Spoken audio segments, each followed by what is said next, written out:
powers and then render him useless and then kill him. I guess that's like a humane way for them. But I'm like, there's nothing humane about this man. He need to No, go. this man had dead center on what he was going to do. He had a Yes. plan. He was going to carry it out.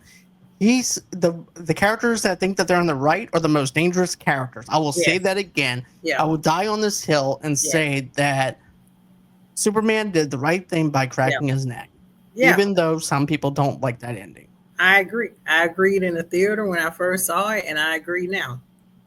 Because I was even thinking this too. I'm like, okay, let me go into it with an open mind. Okay. What, you know what I'm saying? Like, let me try and get a new perspective of it. And the motivation for Zod is still there. It's there in black and white, clear as day, of what his motives were. Mm-hmm. And there's no other way about it. There's no other way you can try to do this. You arrest him, he breaks out of prison. He has superpowers. You can't get kryptonite, but how do you get the kryptonite to weaken someone like this? And also, too, he's a Kryptonian who's also probably immune to the kryptonite. So, therefore, you cannot weaken his powers. Unless you... So, if you arrest him, where are you going to put him? Exactly. Area 51? I don't know. But I just don't understand. What else could he do? I don't understand what other ending that everybody wanted from this movie. I can't think of anything else besides maybe they wanted it written some kind of way where Zod escapes and there's a Man of Steel 2 and then he is killed. I don't know. But I'm like, listen, this man had to go. But what I do find scary and is that you see a little bit of a dark side of Superman. You know, like if he's really provoked and in a corner like Zod put him in, he will snap your neck. You know, like right. Like what if this was a human without any superpowers and he was a threat to other humans? Well, put him in the line of like a cop or someone, for example, of someone committing crime, and you don't want to kill this person, for example. But you're putting that person in the position of having. I'm just using it as an example.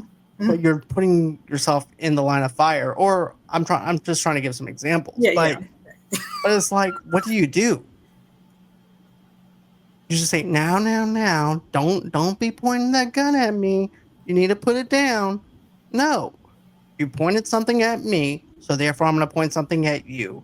And then there's going to be repercussions. The repercussions is I'm going to kill you. Yeah. So in Superman, sorry, I don't know. Yeah, in the Superman context, we just put him on such a high pedestal where we like Superman cannot kill.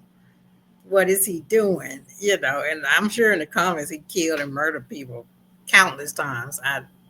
But yeah, I mean, I guess here it's like Superman cannot kill. He is a Boy Scout, and people are just adamant about that. They're like, Batman can, and they don't even want Batman to kill. They're like, Batman is not supposed to kill. He's supposed to like break your arm and put you in the crazy house, or put you in a coma. And either way it goes, you're still alive. Yeah, but it's like I'm tired of that. You know, I'm tired of like these limits they're putting on these superheroes. They handcuff them to who they expect them to be like moral and upright, and I'm like, these are dangerous people. Like Superman is dangerous. He's a dangerous alien. He has all these powers. Like if he's provoked, he's like a god. Yeah, he's provoked. That's what they mentioned. They touched a little bit on that in Justice League.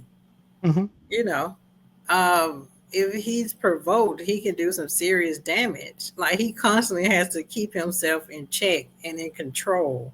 Like he's the only one that can control himself. And there comes a point where like everybody has somebody that can check them, but nobody can check Superman, and that is very dangerous. I think that's something people need to realize.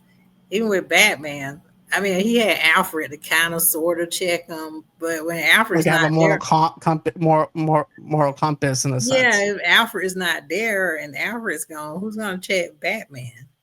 Like No from one. going off the edge. But Like also too, they have no jurisdiction. Even Superman has no jurisdiction, just as Batman doesn't have no jurisdiction yeah, either. and that's the thing I did like about the Avengers series, how they incorporated the government into it, like the Sokovian courts. That was their jurisdiction, and they were saying like, you guys are super beings. You have no control. You could just do whatever you want to. You need to be regulated, and that made sense to me, but it sucked because it's like, no, they're superheroes, but then if you think about it practically, they how much property damage have these people done? Exactly. And then you got lawsuits, somebody, I don't know, shard of glass cut somebody, and you find aliens, and they're like, "What? I saved the world." And they're like, "Yeah, but Someone's uncle dies or yeah, something. I got Right. medical bills, and then we got this city is in disarray." Like that concept I find really interesting in superhero movies. Like, what is the aftermath? Like, yes, they saved the world. Yes, What are the consequences Superman. behind? Right. Yeah, Superman killed Zod, but what was the consequence behind that? Like, it had to be done, but everything has a consequence.